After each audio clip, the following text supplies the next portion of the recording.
Mr. Speaker, as the Nazis ravaged Europe, confiscation of property was just one of the many injustices Holocaust victims endured.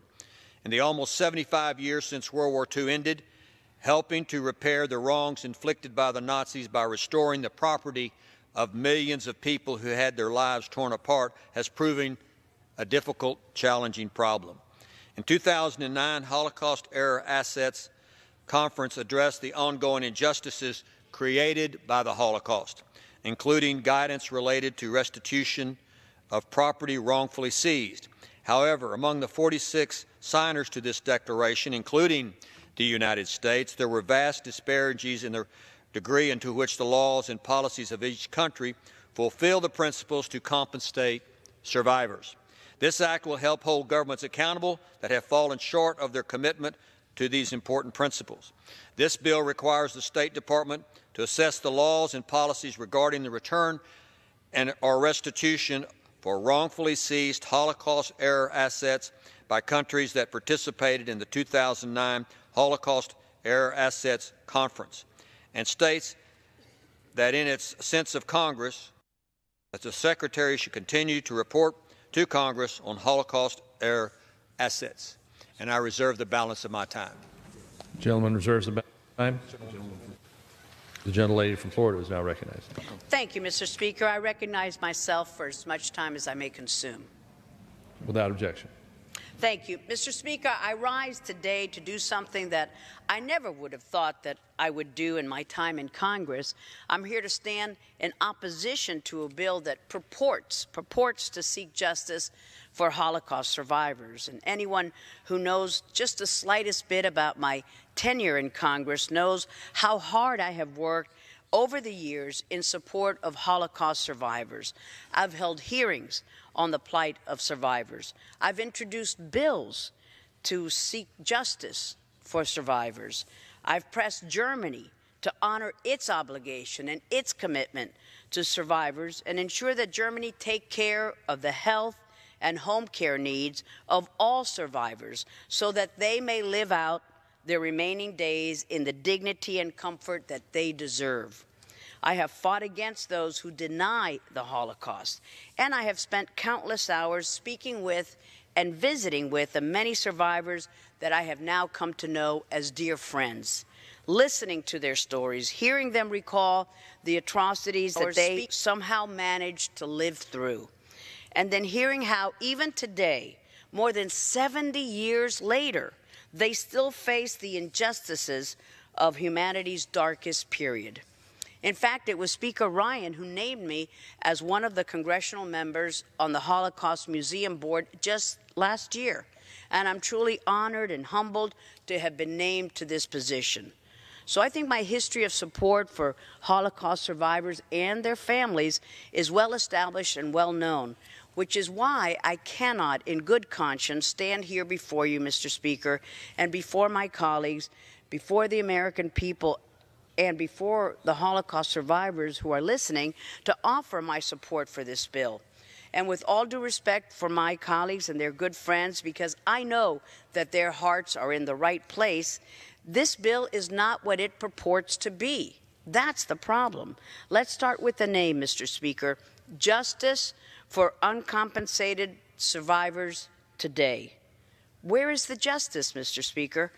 This bill is nothing more than a mere reporting requirement. It's got a fancy name. It's going to give us the feel-good that you're doing something for survivors, but it's just a reporting requirement. What do survivors gain from that? There is no actionable item in this bill. There's nothing to compel any government to do anything in this bill. There's simply no real action here. This is a claims conference justice. And by that I mean the claims conference wants to appear to be doing all that it can for survivors, but it is nothing more than that. It's a smokescreen. Because we should not be fooled, Mr. Speaker. This bill has the full support of the claims conference precisely because it does the bare minimum. It keeps the tension away from the sad truth.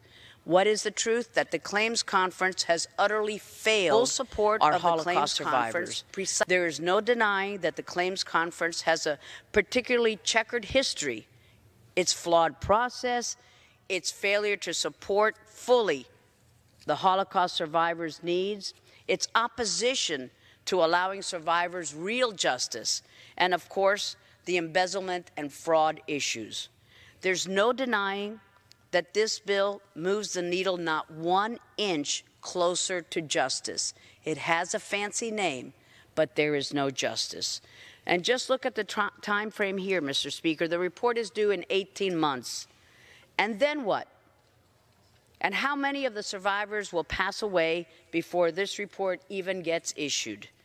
So I'm sorry to say, but the JUST Act just falls so far short of what survivors need today that I cannot stand before my friends and colleagues, and I cannot stand before my Holocaust survivors and offer a voice of support for this bill. And with that, Mr. Speaker, I reserve the balance of my time.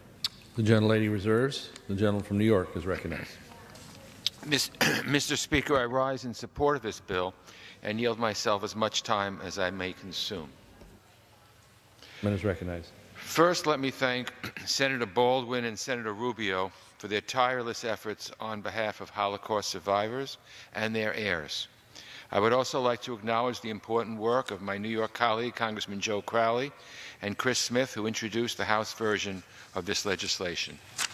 The Justice for Uncompensated Survivors, or the JUST Act, would shine a light on any country in Europe stalling on the return of or restitution for wrongfully confiscated or transferred Holocaust-era assets. Nearly 75 years after the end of World War II, we are still debating property rights for Holocaust victims. That's truly astonishing. According to the Holocaust Immovable Property Restitution Study, a substantial amount of property confiscated from European Jews hasn't been returned to its rightful owners, or its owners haven't been compensated at all. We must ensure that the United States is holding governments to their obligations and endorsing that property is properly returned. Holocaust survivors have waited too long for justice. We cannot let them wait any longer. So I urge my colleagues to support this bill, and I reserve the balance of my time. The gentleman reserves. Lady from Florida is recognized. I yield myself such time as I may consume. The lady is recognized. Thank you. Mr. Speaker, I previously discussed how passing just a reporting requirement is not justice for survivors. Never mind the title. It may be vigilance, but there will be no justice served for a single survivor when this body passes this bill and sends it to the President for his signature. But, Mr. Speaker, there's something even worse than not providing justice for survivors, and that is depriving them of justice. And I want to talk about one of the principles in this bill that, while on the face of it, it might read like it's a simple principle, but perhaps it sounds good, common sense, and this is what it does. This bill directs the Secretary of State to submit a report to Congress that assesses and describes the nature and extent that certain countries have gone to in order to meet the goals and objectives of the 2009 Holocaust-era Assets Conference. Again, sounds reasonable, and it's always good to hold countries accountable, especially when we're talking about seeking justice for Holocaust survivors.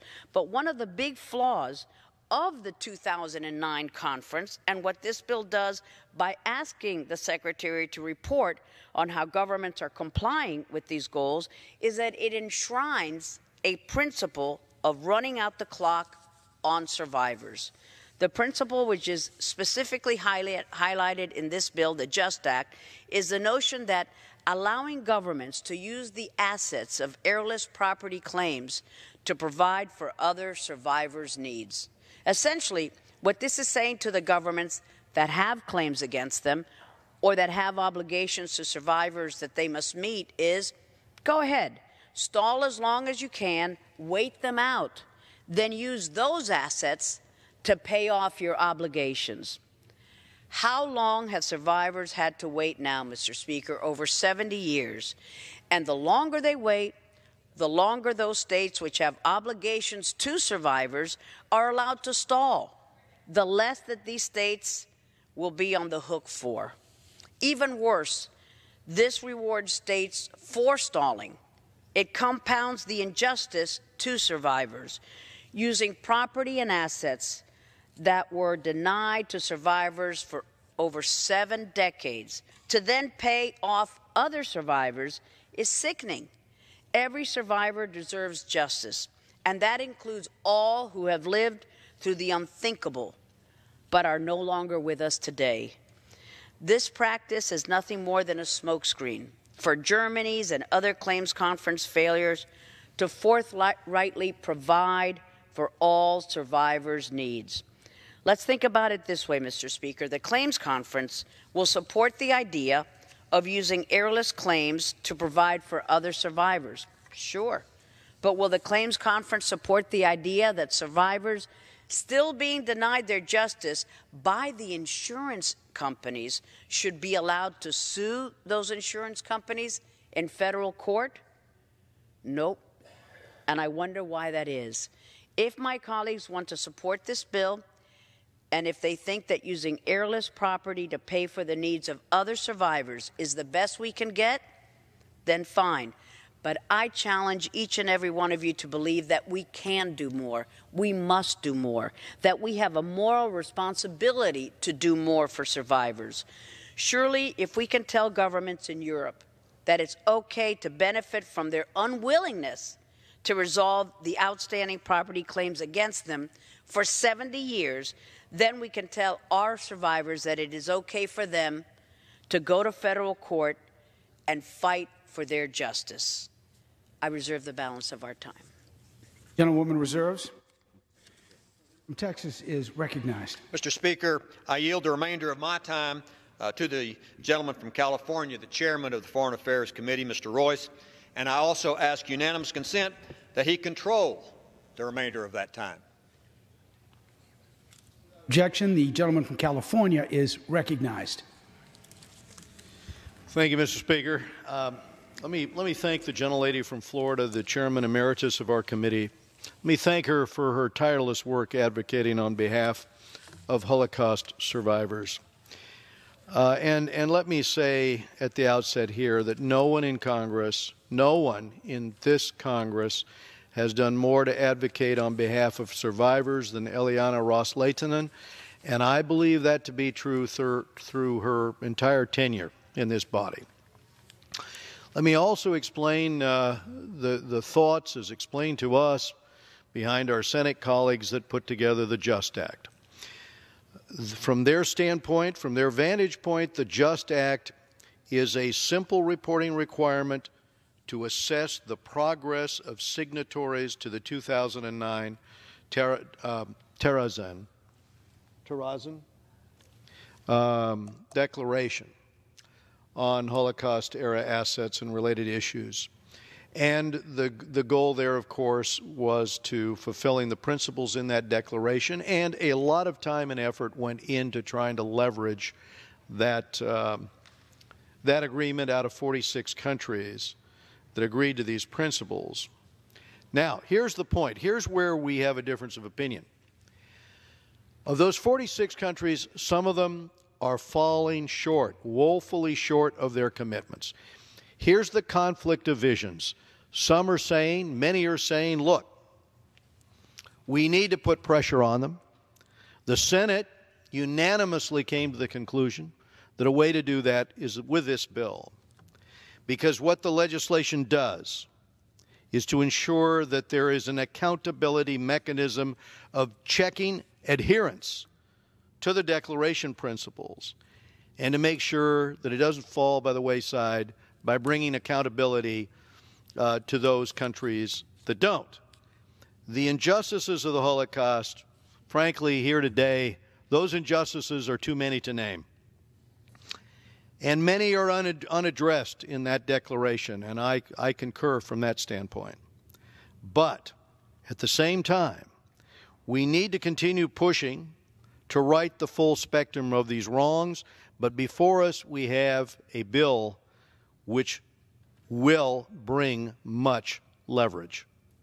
We cannot lose the headway that we've made towards compensating survivors and families for what was rightfully theirs.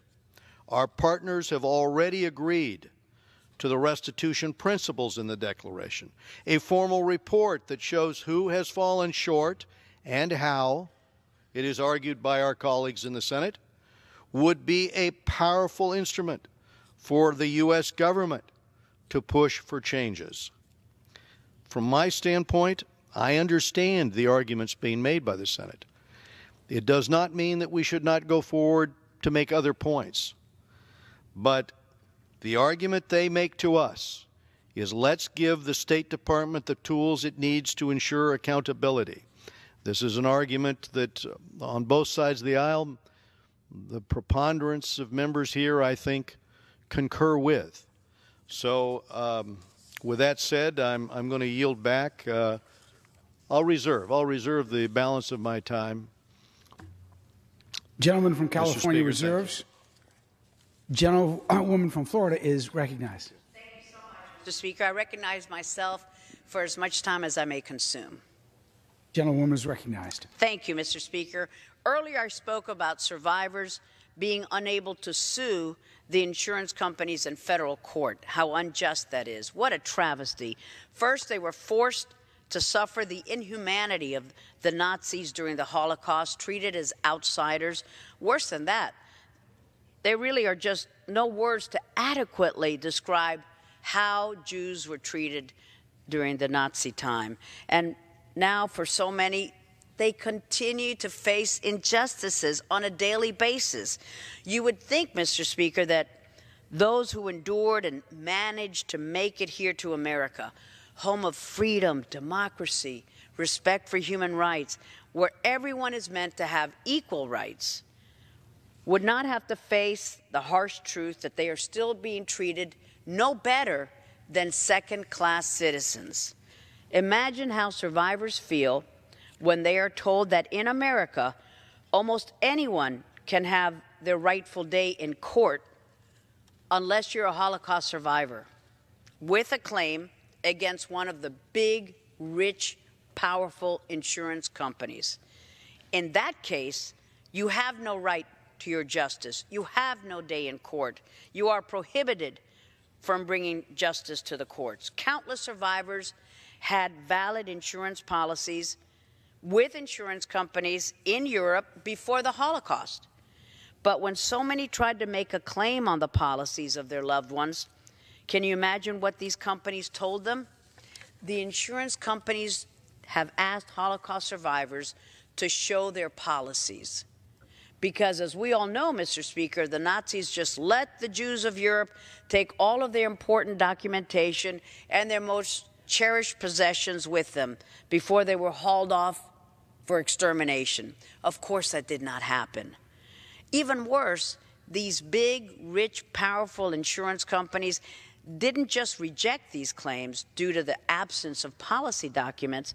So many claims were rejected due to the absence of a death certificate, another paper that the insurance companies knew were not readily available. They did not pass them out in extermination camps. The relatives did not get a death certificate. But yet that's what insurance companies are asking of survivors. Of course, we all know that policyholders aren't the only ones with the proper documentation. Allianz or any of those big, rich, powerful insurance companies isn't just going to take my word for it that I have a policy with them. Insurance companies are going to have their own documentation to validate they claim. They have that documentation. But do insurance companies do this for survivors? Do they show them the claims? Of course not. And unfortunately, there's nothing to compel these huge, rich, and powerful insurance companies to provide it and to pay off those claims. These claims, by the way, Mr. Speaker, now run into the billions of dollars. So you can imagine why the insurance companies would fight so hard against allowing survivors to receive their claims. This is not justice.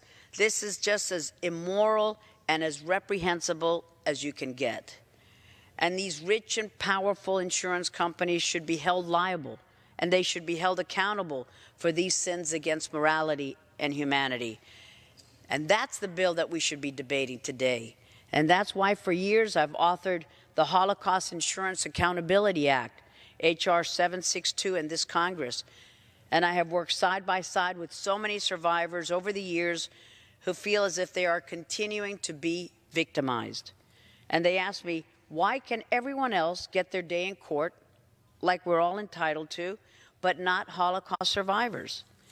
My bill is simple, Mr. Speaker. It will finally allow survivors the ability to bring their cases before the U.S. court system and allows them to have their day in court. It does not prejudge the outcome on any case. It simply says survivors can face the insurance companies in court and seek redress.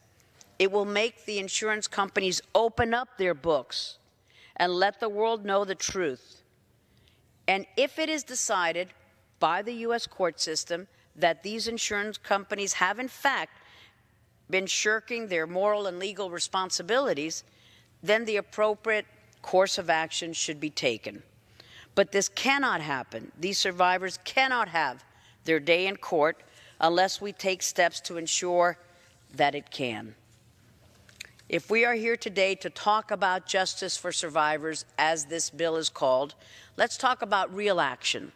Let's talk about doing something more than a simple reporting requirement with a fancy name. Let's talk about ending 7 decades of injustice. Let's talk about ending impunity for these big, powerful, rich insurance companies. Let's talk about accountability. Let's take up the JUST Act with the Holocaust Insurance Accountability Act. Let's not allow ourselves to pass a reporting requirement and then pat ourselves on the back thinking the job is over. Let's get real justice for survivors. I reserve the balance of my time, Mr. Speaker. Gentlewoman reserves. Gentleman from New York is recognized. It's my pleasure now to yield 4 minutes to my fellow New Yorker, the gentleman from New York, who's the chair of the Democratic caucus, Mr. Crowley, who is also the sponsor of the House version of this bill. 4 minutes.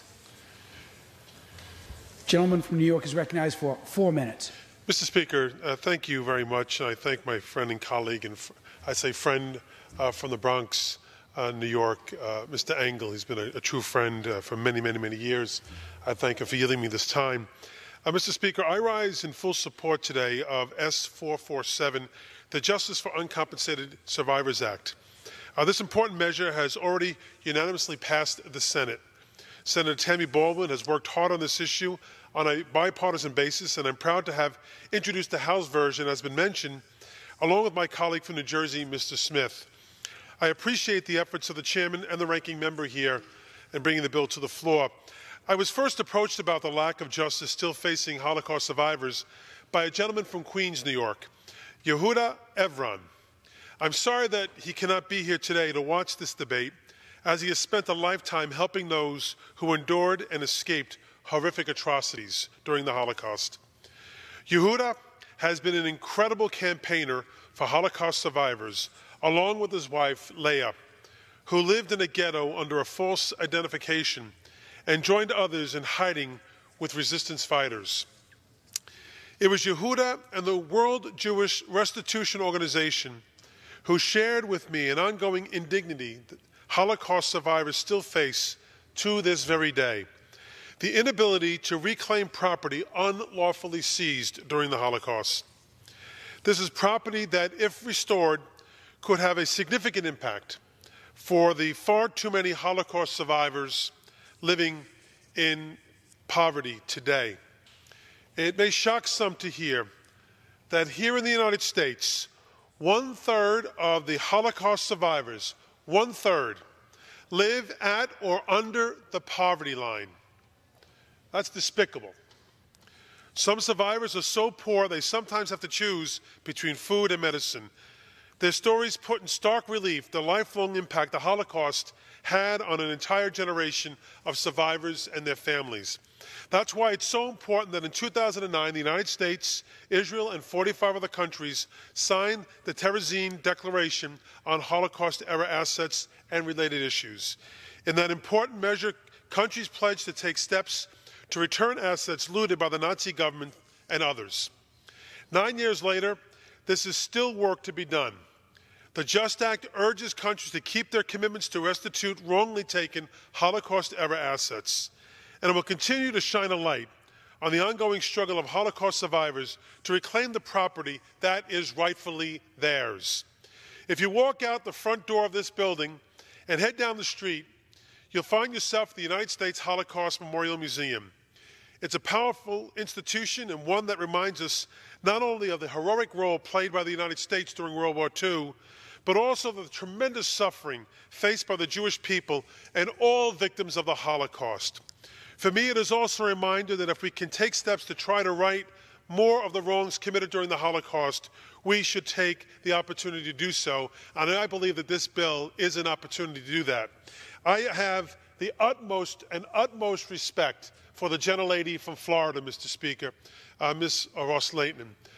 She knows of my affection for her. We've been friends for over 20 years. And I respect her opposition to this because I know that she does want justice for the victims. That is her goal. But for the record, I want to just include in the record that this bill is supported by the World Jewish Restitution Organization, the American Jewish Committee, the Anti-Defamation League, Jewish Federations of North America, B'nai B'rith International, Hayas Refugee Assistance Organization, the National Coalition Supporting Eurasian Jewry, Union for Reform Judaism Religious Action Center, and the Orthodox Union. I think, Mr. Speaker, it's important to recognize those organizations that are in full support of this legislation, with all due respect to a woman I have tremendous respect for. And with that, Mr. Speaker, I yield back the balance of my time. Gentleman from New York reserves. Gentlewoman from Florida is recognized. I recognize myself for as much time as I may consume. Gentlewoman reserves. Thank you, Mr. Speaker. In order to close my part of this debate on the bill, I want to reiterate that though I strongly oppose the JUST Act because it's smoke and mirrors, it gives you the feel-good moment and provides no justice for survivors in spite of its fancy name, I do believe that my colleagues do have good intentions, and they want to see Holocaust survivors finally get the justice that has for so long evaded them. And their words and their remarks are heartfelt. They just don't apply to this bill. They would more rightly apply to the bill that I have, that I hope this body will soon take up. In fact, this body took action last Congress when the Holocaust Expropriated Art Recovery Act of 2016, or the HERE Act, was passed and signed into law. This was an important bill. It actually helped. And that bill allowed for civil claims or causes of action for the recovery of artwork stolen from Jews by the Nazis during the Holocaust. In other words, we have acted to ensure that Holocaust victims can bring claims in U.S. courts to recover their looted artwork and other possessions. So they can have their day in court, and I'm glad for it.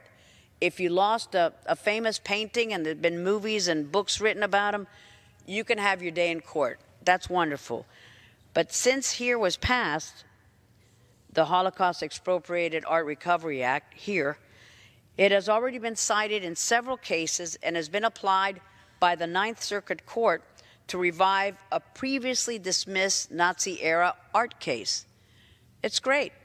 So why not take action to allow the same process to take place for survivors to hold insurance companies accountable?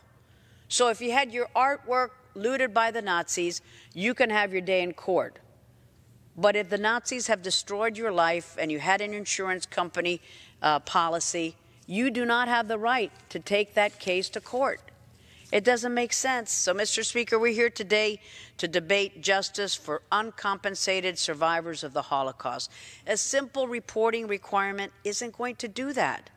We shouldn't have to be taking such action, unfortunately, but because certain governments haven't lived up to their obligations and because these insurance companies and others complicit in Nazi-era crimes still manage to evade accountability. We have a moral obligation to step into action. And that's the message that I am giving to my colleagues. If we want to pass the JUST Act, so be it. But let's also vow here and now to take more concrete action to really give justice for Holocaust survivors. Let's take that next big step. Time is running out. Time is running out for all of these survivors, and we need action yesterday. Not today, but today will do. So I'm asking my colleagues to do the right thing, and I'm asking for this body, Mr. Speaker, to bring the Holocaust Insurance Accountability Act to the floor as soon as possible so that we can take a meaningful step, a concrete step, an action item toward justice for survivors. And then all of those lofty words that are laid upon the table on this bill that don't really apply would really apply to this bill, the Holocaust Insurance Accountability Act.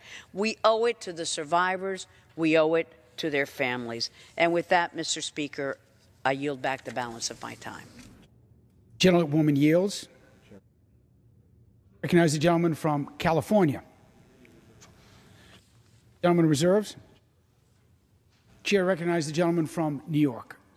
Thank you, Mr. Speaker. It's now my pleasure to yield 2.5 minutes to a gentleman from Florida, Mr. Deutsch, who is a very well-respected member of our Foreign Affairs Committee.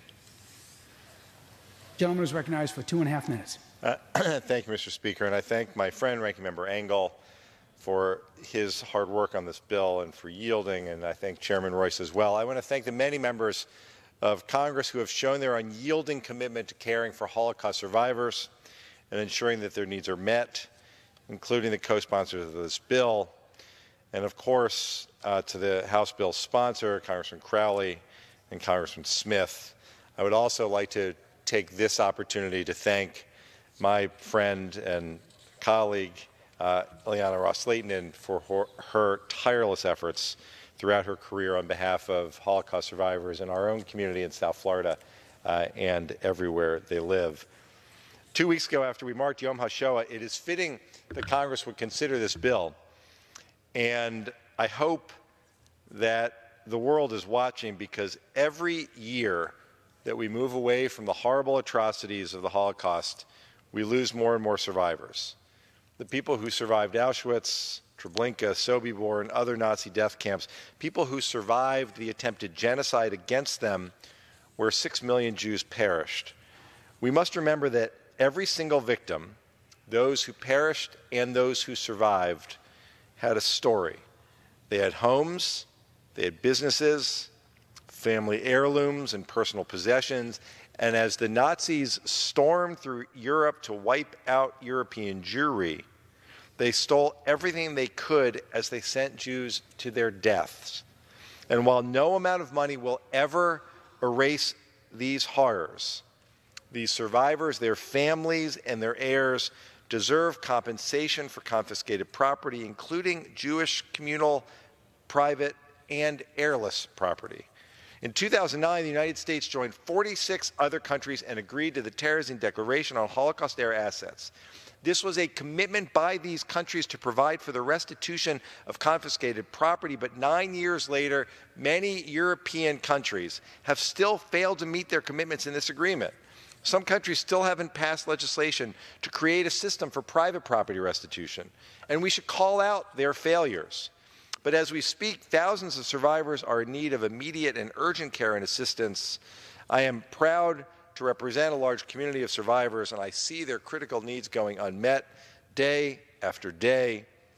This bill can be a tool to help us understand where the gaps lie in restitution programs, but it does not address, nor is it meant to address, the urgent need of survivors now. As they age, their needs grow. It's essential they receive the care they deserve. We must do everything to ensure that those needs are addressed. I urge my colleagues to support this bill, and I yield back the balance of my time. Gentleman from New York reserves. From California is recognized. I'll continue to reserve the right to close, Mr. Speaker. Unless there are from New no York further, is recognized. If there are no further speakers. Close, if that's appropriate. Gentleman is recognized from New York to close. Thank you. I yield myself as much time as I may consume. This legislation is critical to ensuring that Holocaust survivors and their heirs are compensated. Restitution and return will represent another step moving past this heinous chapter of human history. I want to thank my colleague and good friend, Chairman Ross Leighton, for her powerful remarks this afternoon and for her leadership for so many years in fighting for Holocaust survivors. I've met many of her constituents and many of my own who remain engaged in this prolonged battle for justice. I am a co-sponsor of Congresswoman Ross Leighton's legislation, and I proudly support her in these efforts, and I do hope that her bill will come to the floor as well. I also support this bill, Congressman Crowley and Smith, as well as Senators Baldwin and Rubio, in the effort to ensure that property is restituted and returned through the JUST Act. This legislation has already passed the Senate, so when we pass it here, it'll go right to the President's desk for signing. With this vote, we can push it across the finish line. So I urge my colleagues to support this bill, and I yield the balance of my time. The gentleman yields. From California is recognized. I'd like to yield myself such time as I may consume. Gentleman is recognized. Thank you, Mr. Speaker. Mr. Speaker, we have been contacted on behalf of the JUST Act by a number of organizations in support of the Senate bill. The major American Jewish organizations supporting this measure are the American Jewish Committee, the Anti-Defamation League, the Jewish Federations of North America, the B'nai B'rith, Highest Refugee Assistance Organization, Union for Reform Judaism, Orthodox Union, World Jewish Restitution Organization, and others have argued that the Justice for Uncompensated Survivors Act, or JUST Act as the Senate calls it, is a measure that will have an outsized impact in encouraging countries to continue working to make amends for the evils of the Holocaust. That's what drove the Senate to pass this bill. Now, just to go into the details again a little bit, it was in 2009 that representatives of this country and 40 other countries agreed to a set of principles to address the welfare of survivors, to address Holocaust education, and to address issues related to restitution for seized property, among other issues. Now, that's what these 40 nations committed to. So 10 years have passed, approximately, and it's time that we take stock of the work underway. Because while a number of these partner countries have made great strides to uphold their commitments under the agreement, you and I know, everybody here knows, that some countries have fallen short. And this legislation, which charges the State Department with the responsibility for this important report, and let's call it naming and shaming, that's basically what is intended here, it gives the United States another tool to seek justice for Holocaust survivors, to seek justice for their families of Holocaust victims. And it is our hope that passing this bill will motivate improvements even before the report is penned.